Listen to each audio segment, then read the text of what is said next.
مجھے بڑی حیرت ہے، میں نے اس کا کئی جگہ اظہار بھی کیا، مجھے سمجھ نہیں آتی یہ مسئلہ کیا ہے۔ ایک آدمی ابو بکر صدیق کی توہین کرتا ہے، یہاں تک کہ تکفیر کرتا ہے، اور تکفیر کرنے کے بعد ہمارے لوگ کہتے ہیں اس پر FIR کاٹو۔ ہم قانون مانتے ہیں، ہم قانون کو فالو کر رہے ہیں، ہم کہتے ہیں اس پر FIR کاٹو۔ ہمیں کہہ جاتے ہیں مولانا صاحب رہنے دو، کوئی بات نہیں، ہو گیا۔ بھئی کیوں ہو گیا؟ یہ توہین کی ہے، اس سے دہشت گردی جنم لے سکتی ہے، اسے گرفتار کرو، FIR کاٹو، نہیں کاٹتے، احتجاج کرنا پڑتا ہے، دھرنا دینا پڑتا ہے، تھانے کے سامنے بیٹھنا پڑتا ہے، بڑی مشکلوں سے جا کر ایک FIR کرتی ہے، وہ بھی بہت کمزور۔ کل بھی ایک واقعہ ایسے ہوا، کراچی میں گستاخی ہوئی، ہمارے ذمہ داران وہ گستاخی لے کر گئے، قانون کو فالو کرنا ہے، اس کے گھر تو نہیں گئے، ڈنڈا تو نہیں مارا، گولی تو نہیں چلائی، ہنگامہ تو کھڑا نہیں کیا کیا؟ تھانے گئے، قانون کا دروازہ کھٹکھٹایا اور کہا یہ گستاخی ہوئی ہے، ریکارڈ موجود ہے۔ اور ظالم بدبخت لعنتی نے اتنی بری گستاخی کی ہے جو لفظ میں آپ بتا نہیں سکتے۔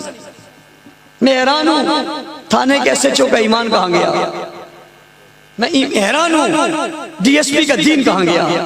دیکھیے پاکستان اپنی جگہ، وردی اپنی جگہ، کیا یہ گستاخی ایمان کو نہیں جھنجھوڑ رہی؟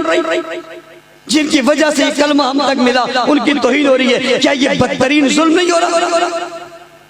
اس نے کہا کہ مجھے کچھ وقت چاہیے۔ پوچھا کیوں وقت چاہیے؟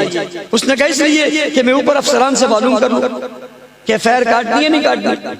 اس نے معلوم کیا اور واپسی میں آ کر کہا کہ FIR تو کٹ جائے گی لیکن جو شکیں آپ بتا رہے دفعات وہ نہیں لگیں گی۔ کیوں؟ کوئی رشتہ دار ہے تمہارا؟ اس نے کوئی اچھا کام کیا ہے؟ اس پر تو آپ ہم سے زیادہ سخت دفعات خود لگاؤ، اس لیے کہ یہ دہشت گردی جنم لے رہا ہے، اس نے پورا من فضا کو خراب کرنے کی کوشش کی ہے۔ ایک دفعہ توہین صحابہ کی، ایک دفعہ توہین رسالت کی، ایک دفعہ نقص عمل کی، اور ایک دفعہ دہشت گردی کی۔ پاکستان کی آئین کے خلاف ہے، پاکستان کی آئین کی توہین ہوئی ہے کہ اس ملک میں مقدسات کی توہین نہیں ہوگی، پھر اس نے توہین کی ہے۔ بیانی ہے پاکستان کی توہین ہوئی ہے، یہ کیوں ہوئی ہے؟ نہیں جی ایسا نہیں ہوگا، ہم دھرنا دے دیں گے، کہتے ہیں وہ آپ کی مرضی، ہماری مجبوری ہے۔ ہمارے یہاں کوئی جلسہ ہو جائے، وہاں پہ کچھ نعرے لگ جائیں، نعرے عمل میں نہ رد عمل میں لگیں۔ اس گستاخی کے رد عمل میں جب نعرے لگتے ہیں پھر ہمیں کال آ جاتی ہے مولانا صاحب کیا کر رہے ہو؟ میں نے کہا کیا ہوا؟ کہتے بڑی سخت بات آپ نے کر دی۔ میں نے کہا میں نے نہیں کی، میں نے رد عمل دیا ہے، میں نے رد عمل دیا ہے، اور اس پر کوئی درخواست نہیں دیتا، اس پر کوئی دھرنا نہیں دیتا، اس کے باوجود تھانہ خود FIR درج کرتا ہے۔ میں نے کہا کیوں درج کی؟ کہتا وائلیشن ہوا۔ میں نے کہا ہوا کہاں ہے؟ کہتے تقریر بڑی سختی۔ سوال پیدا ہوتا ہے ایک طرف گستاخی ہوگی یہ FIR نہیں ہے، ایک طرف ہوئی نہیں وہاں FIR کیوں ہے؟ ایک طرف دھرنے وہاں نہیں ہے، ایک طرف کسی نے کہا ہی نہیں وہاں کیوں ہے؟ ایک طرف دل آزاری جس کی ہوئی وہ بولا ہی نہیں، تم کیوں بولے؟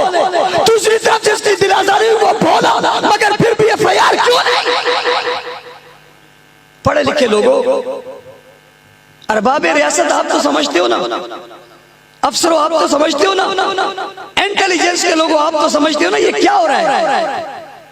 یہ کیا وجہ ہے؟ یہ کیا مسئلہ ہے؟ یہ دو انداز کیوں ہیں؟ آپ کے وزیر اعظم نے کہا تھا دو پاکستان نہیں ایک پاکستان۔ یہ کیا کر رہے ہو؟ ایک کے لیے اور قانون ہے، دوسرے کے لیے اور قانون ہے۔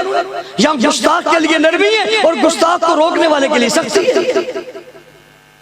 یہاں جو آدمی توہین کر کے آگ لگا رہا ہے اس کے لیے نرم گوش ہے، جو صاحب کو بجھا رہا ہے اس کے لیے سخت گوش ہے۔ یہ کیا ترتیب ہے؟ یہ کیا طریقہ ہے؟ کیا چیز جنم دینا چاہتے ہو؟ کس چیز کو ہوا دے رہے ہو؟ حق رواز سے لے کر علامہ الدینوی تک ہر ایک نے پاکستان کے بیانیے کی حمایت کی۔ یہاں دہشت گردی اور فرقہ واریت کے خاتمے کی بات کی ہے۔